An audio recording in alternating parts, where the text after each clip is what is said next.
yang kami hormati, kita telah melaksanakan rangkaian pelaksanaan audit mutu internal itu mulai tanggal 22 Mei 2025 dengan jadwal pelaksanaan mungkin yang bisa dibaca di depan ya.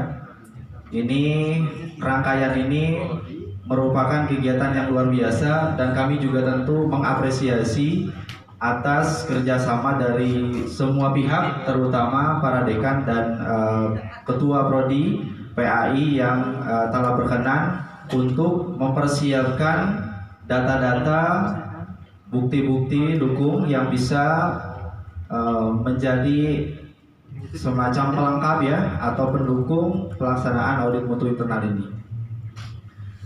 Terlebih dahulu kami memperkenalkan, alhamdulillah sekarang juga sudah hadir ya para auditor kami. Yang pertama dari ketuanya ya, ketua auditornya itu Pak Mukarom, Bapak Dr. Wisnu MI. Itu asal program studinya dari auditor di Prodi Ekonomi Islam. Kemudian Bapak Muhammad Muzakir MPD, mungkin bisa berdiri Pak? Oh tidak ada ya. Itu dari Prodi Administrasi Pendidikan. Dan Bapak Yudi Ruswandi itu juga dari auditor LPM kami dari Prodi Administrasi Pendidikan. Nah, berdasarkan metode pelaksanaan audit mutu internal dengan 3 metode utama yang dilaksanakan, yaitu observasi, kemudian telah dokumen, dan diperkuat kembali dengan wawancara secara mendalam dengan pihak-pihak terkait, terutama Pak Ketua Prodi PAI. Ada beberapa temuan. Yang pertama, temuannya bersifat observasi, di mana mengenai RAB ya, itu ditemukan dokumen usulan rencana anggaran belanja untuk penelitian DTPS itu sudah ada, tapi memang belum lengkap dan itu ditemukan belum ada stempelnya ya, betul Pak Kapolri ya? Betul. Di stempelnya belum ada, jadi mohon itu nanti bisa dilengkapi dan diteliti. Kemudian yang keduanya bersifat ketidaksesuaian temuannya karena ternyata standar operasional prosedurnya itu belum ada atau belum dibuat oleh program studi PAI, sehingga untuk pencairan dana penelitian itu tidak merujuk pada standar operasional prosedur yang seharusnya memang sudah ada. Kemudian yang ketiganya, dana mandiri, kemudian alokasi anggaran untuk penelitian itu juga sudah ada, kemudian dari kampus juga alokasi anggaran, tapi memang belum ada dukungan anggaran penelitian untuk dosen kita ini dari luar. Apakah itu bentuknya mungkin dari lembaga pemerintah atau instansi-instansi swasta yang memang turut berkontribusi. Yang keempatnya, dana penelitian untuk alokasi alhamdulillah sudah ada ya, tapi memang belum memenuhi standar, sehingga temuan ini harus perlu ditingkatkan ke depan. Selanjutnya, bukti laporan alhamdulillah sudah ada, tapi memang di laporan-laporan tersebut itu nanti ada perlu tindak lanjutnya. Nanti kami akan sampaikan apa rekomendasinya. Dan yang terakhir adalah standar operasional prosedur yang sudah dibuat itu belum lengkap karena memang ternyata formatnya berbeda-beda ya, sehingga ini perlu ditindaklanjuti dalam surat rekomendasi.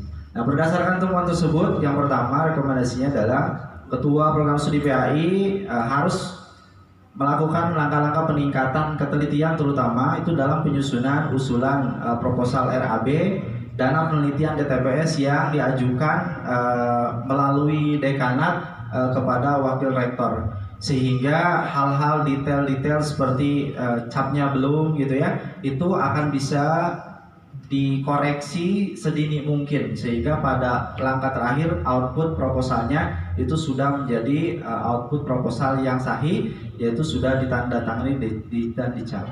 Kemudian yang kedua, Ketua LPPM alhamdulillah sekarang juga tambah hadir bersama-sama kita dengan berkoordinasi dengan Ketua Prodi untuk mengadakan workshop ya, pembuatan SOP bagaimana pencairan dana penelitian, supaya SOP ini bisa menjamin pencairan dana penelitian itu dari universitas kepada seluruh dosen itu bisa ada mekanisme yang jelas. Apakah transfer langsung bentuknya atau melalui misalkan keuangan di dekanat di tingkat fakultas atau bahkan di tingkat prodi. Nah ini harus jelas sehingga akuntabilitas dari pengelolaan dana penelitian itu bisa lebih baik ke depan.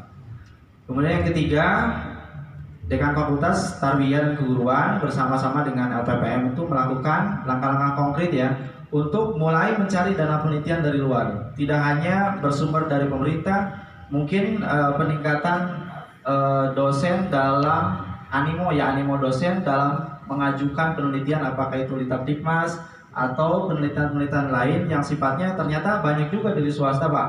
Jadi sekarang mohon untuk bisa didorong terus dosen itu terutama oleh Pak Dekan bersama dengan LPM.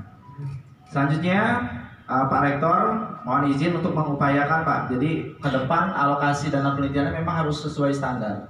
Nah jika dalam hitungan gitu ya, hitungan keuangan mungkin Pak Warek 2 atau siapa yang bertahu dalam keuangan itu mohon bisa dilakukan secara bertahap saja sehingga nanti setiap semester atau kedepannya anggaran penelitian itu bisa sesuai dengan standar. Kalau misalkan sekarang standarnya satu dosen 10 atau 15 juta per bulan, ternyata kan sekarang masih 5 juta ya, 5 juta per dosen, bukan per bulan ya, per dosen. Nah itu mohon untuk bisa ada kebijakan-kebijakan atau langkah-langkah konkret yang dipimpin oleh Pak Rektor terutama. Selanjutnya untuk Pak Dekan Fakultas Tarbiyah dan Keguruan sama-sama tentunya dengan Ketua Prodi itu mendorong dosen untuk bisa mempublikasikan hasil penelitiannya dalam bentuk jurnal Sinta 3 atau 4 atau 3 ya, dan atau buku ber-ISBN minimal ya satu semester satu publikasi. Ini memang hitungannya kalau misalkan satu di di Prodi IPA itu ada 5 dosen ya, 5 dosen tetap, maka yang minimal satu semester itu satu publikasi Pak, baik itu dalam buku ber-ISBN maupun Sinta, itu minimal ya. Nah, itu bisa didorong untuk bisa lebih produktif dosen-dosen kita supaya tadi dana penelitian yang dikeluarkan oleh universitas itu mampu berimpact atau berdampak pada peningkatan akademik serta reputasi dari universitas itu sendiri, sehingga perlu sekiranya hal ini ditindaklanjuti.